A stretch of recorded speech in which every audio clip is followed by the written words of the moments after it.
বড় সুসংবাদ। অর্থ মন্ত্রণালয়ের আজকের বৈঠকে কর্মচারীদের 1:5 অনুপাতে পাশ হল নবম পে স্কেল। বিস্তারিত ভিডিওতে। সম্মানিত শিক্ষক শিক্ষিকাবৃন্দ, আপনারা কে কোন জেলা থেকে দেখতেছেন অবশ্যই ভিডিওতে একটি কমেন্ট করে জানাবেন। অর্থ উপদেষ্টার জরুরি বৈঠক। কর্মচারীদের 1:5 অনুপাতে কার্যকরের দাবি পূরণ। অর্থ উপদেষ্টা যা বলল, ভিডিওটি শুরু করার পূর্বে আপনারা চ্যানেলটি সাবস্ক্রাইব করুন। অবশেষে জরুরি বৈঠকের পর 1:2 অনুপাতে নবম পে স্কেল কার্যকরের সুপারিশ করা হয়েছে। বৈঠকে উপস্থিত ছিলেন 10 জন সচিব ও অর্থ উপদেষ্টা সহ পে কমিশনের চেয়ারম্যান সাবেক অর্থ সচিব জাকির আহমেদ খান। সকলেই বৈঠকে উপস্থিত থেকে নবম পে স্কেল কার্যকরের চূড়ান্ত সিদ্ধান্ত গ্রহণ করেন। সচিবরা নবম পে স্কেল বাস্তবায়নকে জোরালোভাবে ইঙ্গিত দিয়েছেন এবং চূড়ান্ত তারিখ ঘোষণার জন্য অর্থ মন্ত্রণালয়কে নির্দেশ দেন। বৈঠকে বেশ কিছু তথ্য নিয়ে আলোচনা করা হয়েছে।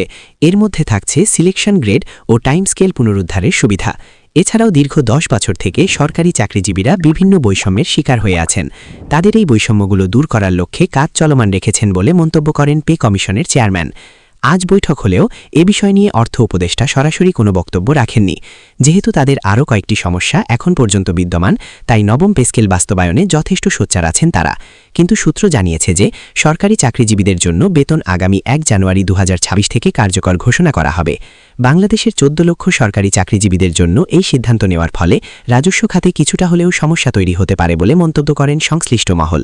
তবে সরকারি চাকরিজীবীদের দীর্ঘদিনের প্রত্যাশার ফলস্বরূপ নবম পে স্কেল বাস্তবায়ন করতে বাধ্য হলেন কর্তৃপক্ষরা।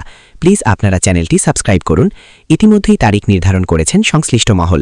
তারা বলেছেন, সরকারি চাকরিজীবীদের জন্য নবম পে স্কেল বাস্তবায়ন করা ছিল আমাদের মূল লক্ষ্য এবং দায়িত্ব। অন্তর্বর্তীকালীন সরকারের গঠিত 25 সদস্যের কমিটি নবম পে স্কেল বাস্তবায়ন বিষয়টিকে খুবই ভালোভাবে পর্যালোচনা করেছেন। এছাড়াও পে কমিশনের সঙ্গেও কাজ করেছেন অর্থ উপদেষ্টা। অর্থ মন্ত্রণালয়ের কর্তৃপক্ষরা সরাসরি তত্ত্বাবধান করার মাধ্যমে সরকারি চাকরিজীবীদের দীর্ঘদিনের প্রত্যাশার অবসান ঘটল।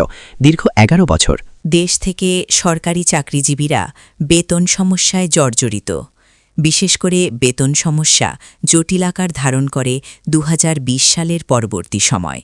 সাধারণত 2015 সালে যখন অষ্টম বেতন স্কেল কার্যকর করা হয়, এরপর আবারও 2020 সালে নতুন বেতন স্কেল গঠন করার কথা ছিল। তবে বিভিন্ন রাজনৈতিক ও আর্থিক সমস্যাসহ তৎকালীন করোনা মহামারী নবম পে স্কেল বাস্তবায়নে বাধাগ্রস্ত হয়ে দাঁড়িয়েছে, যার ফলস্বরূপ সরকারি চাকরিজীবীদের দীর্ঘ 5 বছর থেকে বেতন সমস্যা প্রকট আকার ধারণ করেছে।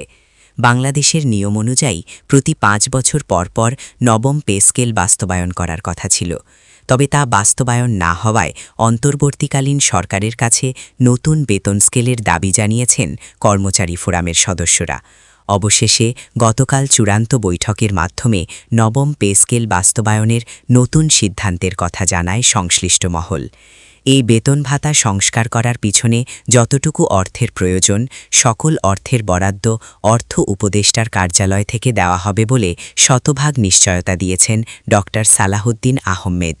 তিনি বলেন, যেহেতু নবম পে স্কেল বিষয়টি স্পর্শকাতর এবং সরকারি চাকরিজীবীদের দীর্ঘদিনের প্রত্যাশার একটি প্রতিফলন, তাই আর্থিক সক্ষমতা বজায় রাখতে কর্মচারীদের বেতন বৃদ্ধির আর্থিক যোগান দেওয়া হবে। যারা সরকারি চাকরিজীবী আছেন তারা পরবর্তী আপডেট পেতে চ্যানেলটি সাবস্ক্রাইব করুন। বৈঠকে 1:5 অনুপাতে চূড়ান্ত সিদ্ধান্তের কথা জানায় সংশ্লিষ্ট মহল।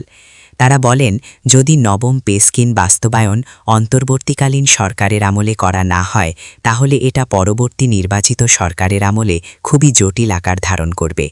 অন্তর্বর্তী সরকারের গঠিত কমিটি অন্তর্বর্তীকালীন সময়ের মধ্যে বাস্তবায়ন করার প্রতিশ্রুতি দেয়।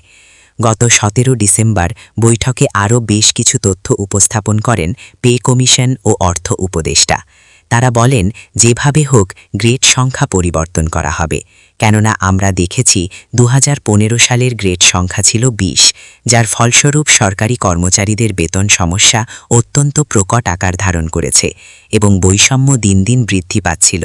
তাই আমাদের এবারের সিদ্ধান্ত থাকবে গ্রেড সংখ্যা পরিবর্তনের মাধ্যমে নবম পে স্কেল কার্যকর ঘোষণা করা।